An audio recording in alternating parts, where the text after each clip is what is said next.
Hello दोस्तों, जैसा कि आप और हम सब जानते हैं कि वैजाग में गैस रिसाव के कारण कुछ लोगों की मौत हो गई है और काफ़ी लोग अभी भी क्रिटिकल हालत में हॉस्पिटल में एडमिट हैं।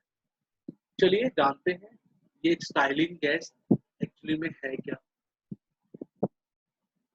क्या जब ऐसा कुछ होता है तो हमें घबराने की ज़रूरत है? क्या इस केस में हमें क्या-क्या ध्यान रखना चाहिए? इस सब के बारे में जानते हैं। तो सबसे पहले ये जानते हैं, यह एक ज्वलनशील तरल है। ये चीज़ समझना, ये एक लिक्विड है, ये एक लिक्विड है जिसका प्रयोग हम लोग कहाँ करते हैं? प्लास्टिक बनाने के लिए या फाइबर ग्लास बनाने के लिए, रबड़ बनाने के लिए, लैटेक्स के इस्तेमाल के लिए हम लोग इसको करते हैं।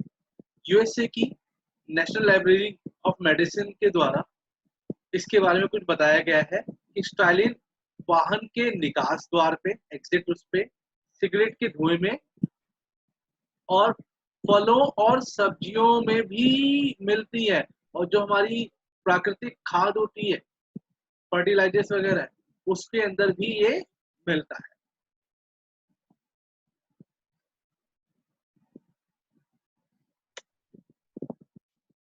अब सवाल उठता है कि हमें क्या इससे डरना चाहिए? तो अमेरिका की एक संस्था के अनुसार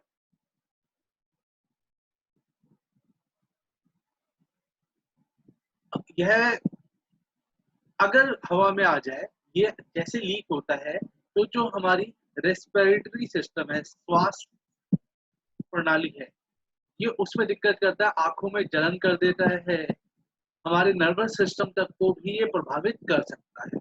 ठीक है? तो इसके कॉन्टैक्ट में ज़्यादा देर तक जब भी कोई आता है, तब ये दिक्कतें आती हैं।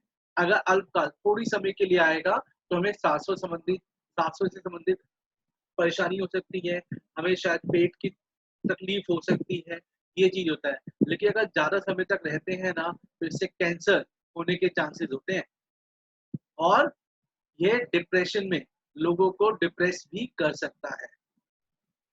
अब इसके सिम्पटम क्या हैं? जब भी आप इसके कॉन्टैक्ट में आते हैं, तो इसके सिम्पटम क्या होंगे?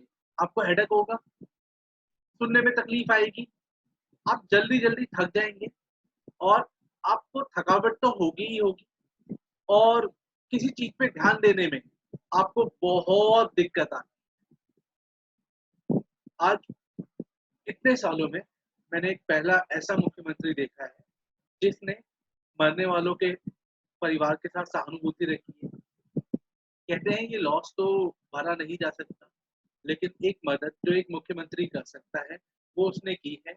उसने मृतकों के परिवार को 1 करोड़ रुपए दिए हैं और जो सीरियसली इंजर्ड हैं या दिक्कत है, जो आईसीयू में एडमिट हैं, उनको 25 लाख रुपए तक की राशि देने का प्रॉमिस किया है। आई मैं उनको सलाम करता हूँ।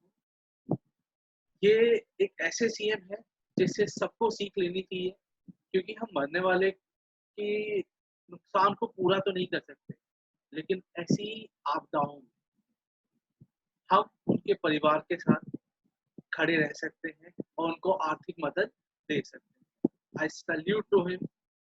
मेरी संवेदनाएँ उनके परिवार के साथ है। भगवान उनको शक्ति दे कि वो इस दुःख की घड़ी से जल्द निकल आए और आप लोगों से अनुरोध है कि इसको देखिए, समझिए कि क्या-क्या दिक्कत हो सकती है और जब भी आप ऐसी कुछ ग्रिप में आते हैं, तो तुरंत अपने आप को या किसी और को जो इसकी ग्रिप में आया है, डॉक्टर के पास ले जाइए। उस गैस की जगह से जहाँ पे ये लीकेज हुई है, वहाँ पे ज़्यादा देर अपने आप को मत रखिए। जल्दी से जल्दी अपने श्वास को, अपने नाकों को या मुँह को कवर कीजिए। ठीक है? चलिए मिलते हैं नेक्स्ट उसमें किसी और अच्छे वीडियो के साथ।